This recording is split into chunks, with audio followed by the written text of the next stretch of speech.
Morning, precious people of God. We thank God for another day, and I'm sure you're still walking in the blessings of the Lord. We want to bring this morning devotional. Shall we pray? Eternal Father, we give you thanks and praise for what you are doing. We thank you for revealing your word to us, and we ask that today, by your Spirit, we will see another dimension of the things that you are teaching us. In Jesus' precious name, amen. So, we want to continue from where we ended yesterday, and we are looking at Matthew chapter 13, and our topic is still how to make the word of God benefit you. So, this is part 3, Matthew 13, verse 18. So, Jesus now began to open our spirit and our mind to what exactly he was talking about when he mentioned the conditions and the problem with which the word of God goes through when it comes to us.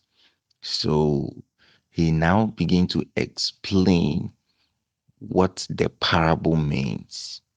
In Matthew 13, verse 18, Jesus said, "Hear ye therefore the parable of the sower.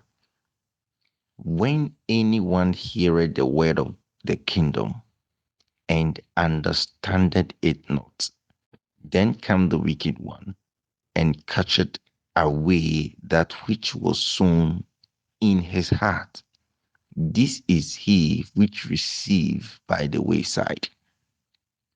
So this is the one of the main reasons why the word of God also do not benefit people, like I already explained yesterday, talking about understanding your heart, hearing, your eyes seeing.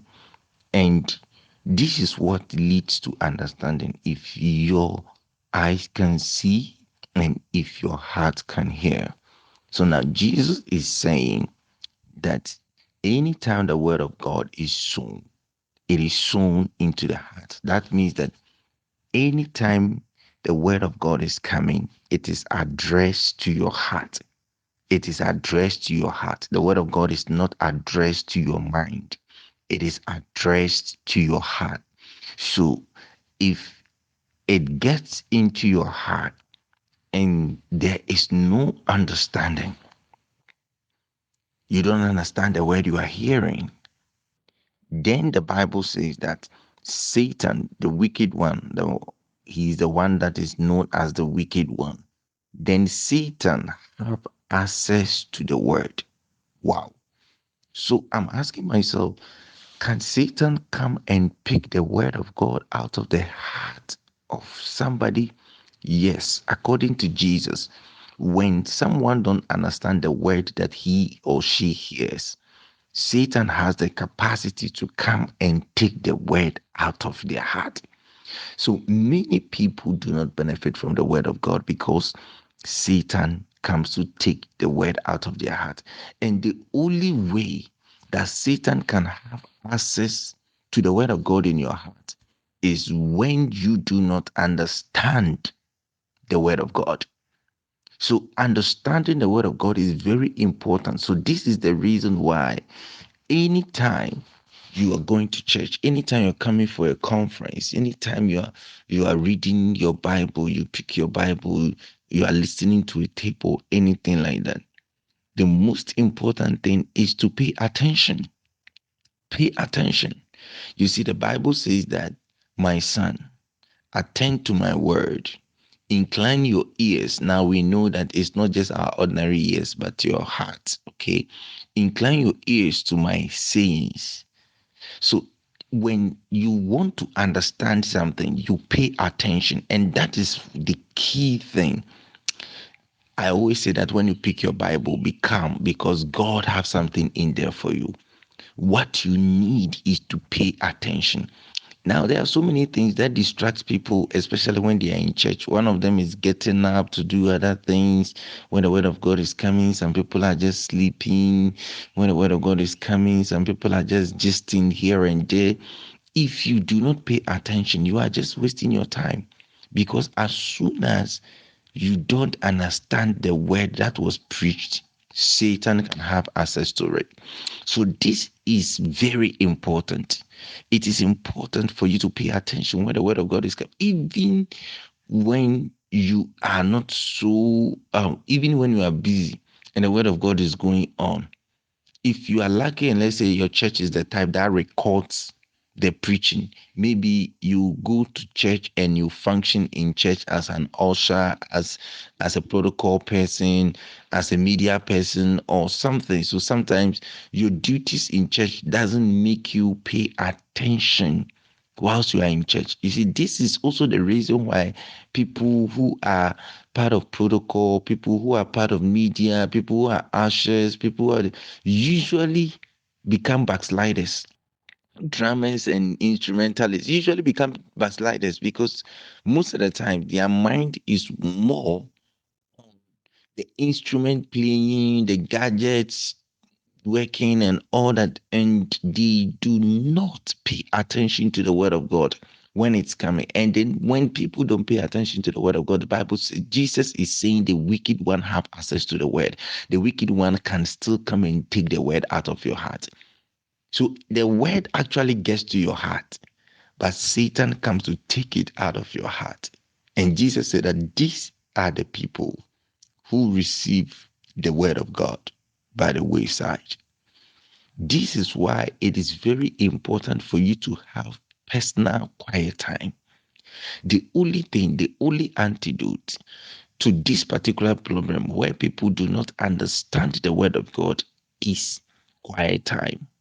You need to have your personal quiet time. Sometimes the word of God preached in the church because of your duties at church. You might not be able to receive the word of God in the way you are supposed to receive it. Sometimes, if you're a serious student, you can ask your pastor for his note.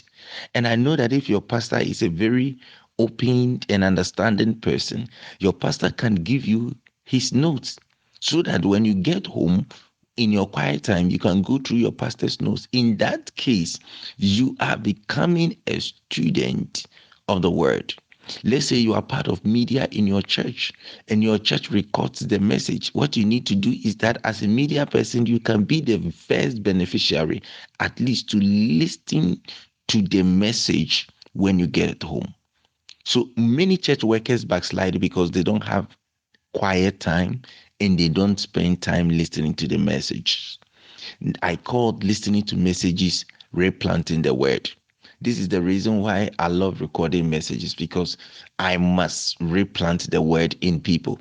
I must let people revisit the topic again.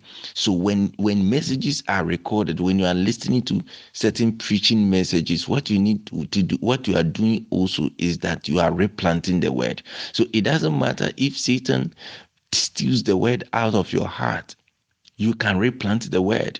Since we know this happens, the solution is quiet time where you yourself spend time in the presence of God and study the word of God for yourself to understand it so that it can retain. Or you, if you have the message recorded, you can replant the message, you can replant the word, you can listen to the word again, you can spend time listening to the word again. Another thing that you can do in replanting the word is, let's say if the subject was teach in church and probably your pastor has the notes or your pastor has a book concerning that same word. One thing that you can do is get the book that your pastor has written. Get a book that talks about the same topic. Get a book and start reading the book. Reading the book is like replanting the word. That is, I believe this is the reason why Jesus decided to give us the Bible. The most amazing gift that God gave us is the Bible. Anytime you go back to John 3:16, it will still be written there. You can replant the word. So whatever means, whatever way that you need to replant the word, it is very important. This is how you stop Satan from stealing the word of God from you. Like I said, there are messages I've been listening to it for almost 17 years. And the reason why I'm doing this is I'm replanting the word. Even if it fell on stony grounds, it fell on the wayside, it fell on the ground of thorns. I'm replanting the word. Replanting the word is very important through quiet time, through the preaching tapes, through Christian literatures, through uh, um, um, what do we call it? Christian documentaries. You have to replant the word.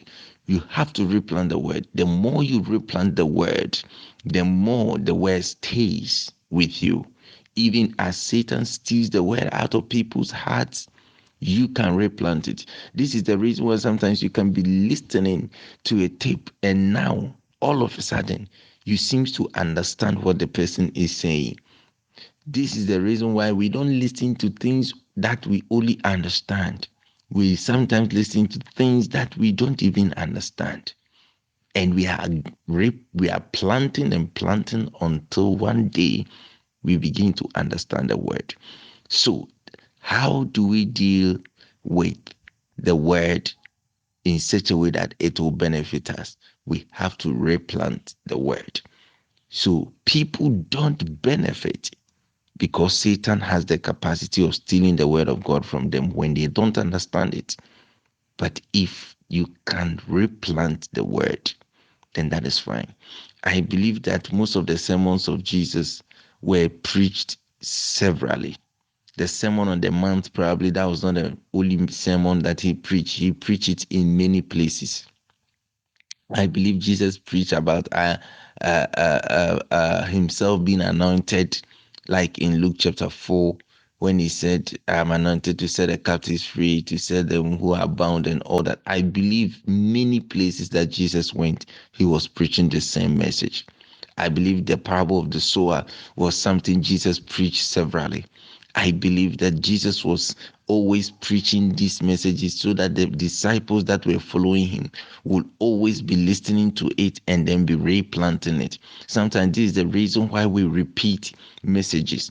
Paul said, writing the same thing back unto you, it is not grievous unto me. Don't feel bored when you have to reread a book. Don't feel bored when you have to re-listen to a message. Don't feel bored when you have to reread a particular chapter again, because replanting the word is the only way, is the only antidote that we can use to stop Satan from stealing the word from our hearts.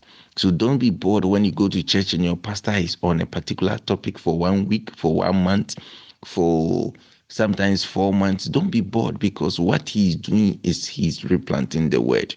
As pastors, those of us in ministries, don't feel bad. Don't be the kind of people who go like, okay, every day I have to come up with a fresh word, fresh revelation, fresh something. No, you don't need that. Replant the word, replant the word until people get you at the first level. You cannot sometimes move to the next level. Replant the word, replant the word in the name of the Lord Jesus.